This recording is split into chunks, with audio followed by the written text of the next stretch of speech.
باتیں سنی تو لکھا ہے اس نے اپنے کپڑے پھاڑے اور اپنے تن پر ٹاٹ ڈالا اور روزہ رکھا اور ٹاٹ ہی میں لیٹنے اور دبے پاؤں چلنے لگا۔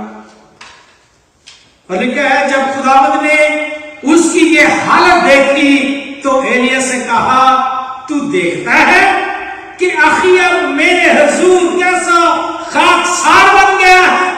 خدا نظر کرتا ہے، آپ کے ایکشنز کو دیکھتا ہے، آپ کی سچویشن کو وہ دیکھتا ہے۔ He monitor your actions۔ خداوند کہتا ہے ایلیا کو کہ دیکھ اخیب میرے حضور کیسا خاکسار بن گیا، بس چونکہ وہ میرے حضور خاکسار بن گیا ہے اس لیے میں اس کے ایام میں یہ بلا نازل نہیں کروں گا، بلکہ اس کے بیٹے کے ایام میں اس کے گھرانے پر یہ بلا نازل کروں گا۔ بچ گیا، بلا ٹل گئی، مصیبت ٹل گئی، دکھڑا دور ہو گیا۔ پہلا سلاطین 21واں باب 27، 28 اور 29 آیت میں آپ یہ پڑھ سکتے ہیں۔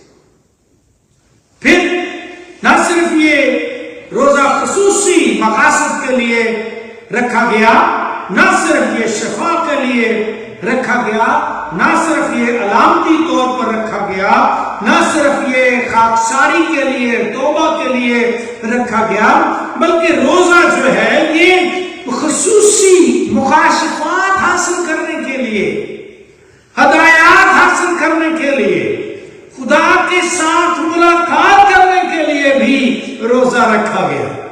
آپ چاہتے ہیں خدا آپ سے ملاقات کرے، آپ چاہتے ہیں آپ کو خصوصی وہ ملے، کچھ انٹرپریٹیشن، خصوصی مکاشفہ ملے، آپ روزہ رکھ سکتے ہیں۔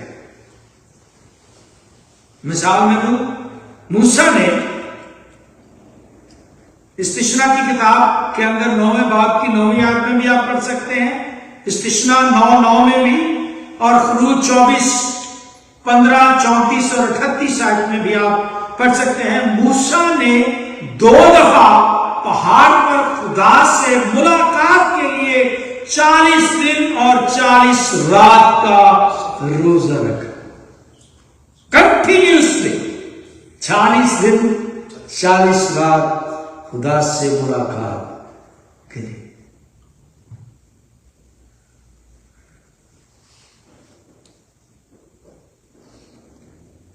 اس کے علاوہ ایلیا، خصوصی مکاشفے کی بات ہو رہی ہے نا کہ آپ نے خصوصی خدا سے کچھ لینا ہے، خاص باتیں کرنی ہیں۔ ایلیا نے جب خداوند کے فرشتہ کی طرف سے مہیا کردہ روٹی کھائی اور پانی پیا تو کلام میں لکھا ہے وہ 40 دن اور 40 رات چل کر حورب کے پہاڑ تک گیا، کچھ نہیں کھایا گیا، ایک ہی دفعہ کھایا۔ پہلا سلاطین 19 باب اور اس کی 8 آیت میں۔ پھر دانیل کی کتاب میں آپ دیکھیں، خدا سے خصوصی رہنمائی کے لیے دانیل روزہ رکھتا ہے اور ٹاٹ اوڑھتا نظر آتا ہے۔ دانیل کی کتاب 9ویں باب کی 33 آیت میں آپ پڑھ سکتے ہیں۔ پھر آپ کہیں گے یہ تو وہ نبی تھے پرانے تھے، رائٹ، پرانے نامے کی بات، چلے نئے نامے کی بات بھی کرتے ہیں۔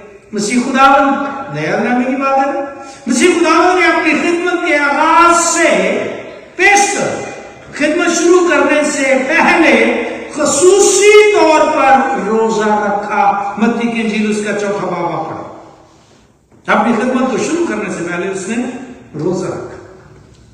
خدمت کے لیے مقرر کرنے اور روح القدس سے ہدایات حاصل کرنے کے لیے رسولوں نے روزہ رکھ کر شاول اور برناباس کو مخصوص کیا۔ جب آپ کسی کو ایلڈر مخصوص کرتے ہیں، کسی کو کچھ خدمت دیکن مخصوص کرتے ہیں، کسی کو کچھ کام کے لیے خدا کی خدمت کے لیے مخصوص کرتے ہیں، تو اس کے لیے بھی انہوں نے پہلے روزہ رکھا اور پھر انہوں نے اس کو ڈیڈیکیٹ کیا خاص۔ اعمال کی کتاب 14 باب کی 23ویں آیت میں آپ پڑھ سکتے ہیں۔ آخری مثال پولس اور برنباس نے ہر ایک کلیسیا میں بزرگوں کو مقرر کیا اور روزہ سے دعا کر کے انہیں خداوند کے سپرد کیا۔ جب آپ مقرر کرتے ہیں لوگوں کو تو روزہ رکھ کے ان کو دعا کر کے مقرر کریں۔ اعمال کی کتاب 14 باب میں آپ پڑھ سکتے ہیں 23ویں آیت۔ پرانے عہد نامے کی کلیسیا اور ابتدائی کلیسیا کی طرح دو کلیسیا، پرانے عہد نامے کی کلیسیا اور ایک ابتدائی کلیسیا، رسولوں کے زمانے کی کلیسیا کی طرح آج دور حاضرہ کی جو چرچ ہے، آج کا جو کلیسیا ہے جس میں میں اور آپ بھی شامل ہیں، آج کی جو کلیسیا ہے، ہمیں بھی چاہیے کہ ہم پہلی کلیسیوں کی طرح، پرانے دنیا کی کلیسیا کی طرح، ابتدائی کلیسیا کی طرح کیا کریں؟ اپنے دلوں کو چاک کریں، خاکسار بنیں، عاجز بنیں، فروتن بنیں اور خدا کے دیدار کے طالب۔ گھر بیٹھے نہیں، دل کیتا دے آ گئے، دل کیتا دے نہ، دل کیتا دے بائبل پڑھ لے، دل کیتا دے نہ پڑھ، نو، طالب ہوں، دیدار کے طالب ہوں، دلوں کو چاک کریں اور خاکسار بن کر خدا کے دیدار کے طالب ہو جائیں اور اپنے آپ کو پرکھیں۔ جج yourself، جانیں اپنے آپ کو، جانچیں کہ ہم ایمان پر ہیں یا نہیں۔ اگر ہم اپنی زندگیوں میں، اپنے خاندانوں میں بحالی چاہتے ہیں، ریسٹوریشن چاہتے ہیں، ہم چاہتے ہیں کہ ہمارے خاندان ریسٹور ہو، ہمارا کام ریسٹور ہو، ہمارا کام بحال ہو، کاروبار بحال ہو، خوشحال ہو، ہم بلیسڈ ہو، ہم برکت ملے، ہم کو بالخصوص روحانی خوشحالی ہو ہماری زندگیوں میں، تو میرے عزیزو اپنے دلوں کو خدا قدوس کے حضور میں اپنے دلوں کو چاک کریں۔ Look at your heart۔ اس کے بارے میں لکھا ہے کہ دل سب سے زیادہ لا علاج اور راز ہے، کون اس کا دریافت کر سکتا ہے؟ Look after your heart، where your heart stands، what your heart thinks۔ اس کو پرکھیں، اس کو لے لیں خدا ان کے قدموں میں اور دعا اور روزے کی زندگی بسر کریں۔ اب روزہ رکھ کے دیکھیں، ہفتے میں ایک دن روزہ رکھیں اپنے گھر کے لیے، ہفتے میں ایک دن روزہ رکھیں اپنے خاندان کے لیے، اپنی بیوی کے لیے، اپنے ہسبینڈ کے لیے، اپنے کاروبار کے لیے، مقاصد کے لیے میں نے بتایا نا، رکھ لیں روزہ، دعا مانگیں، دیکھیں کیسے آسمان نہیں کھولتا، خاکسار بنیں۔